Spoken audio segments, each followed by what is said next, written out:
رأي حضرتك في الناس اللي في نفس مهنة سيادتك بالظبط، اللي هم بيستعملوا الحيوان وفي الآخر لما يتعب يرموه؟ لا ما اقدرش ارميه، هو ايدي ورجلي. هو لازم. ايديا ورجلي. أنا من المشاهد دي وبعتذر لكم بس عشان تعرفوا إن الحيوان روح، بيتألم وبيتأذى. وفي دلوقتي زي ما انتم شايفين خلية نحل، في صاحبه اللي جنبيه اللي ماسك بقه بيطمنه بيقول له أنا موجود، في الدكتور، في الاسيستنت والممرض اللي هو بيحاول يساعده، في الاستاذ اللي هنا اللي قاعد يرش الميه علشان الدكتور يقدر يؤدي عمله بكفاءه، في دكتور عماد اللي بيشرف على كل الحاجات دي، في العمال الجدعان اللي معانا. خلية نحل حاجة أتمنى إن انتوا تشوفوها بنظرة جديدة.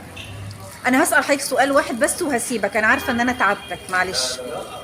لو حضراتكم دلوقتي بقيتوا مسؤولين في الدولة لمدة دقيقة واحدة وعايزين تاخدوا قرار عن كل واحد بيأذي الحيوان بعد ما يستخدم الحمار أو الحصان يدي أو يرميه وسط الزبالة ويجري، نعمل ضد الناس دي إيه؟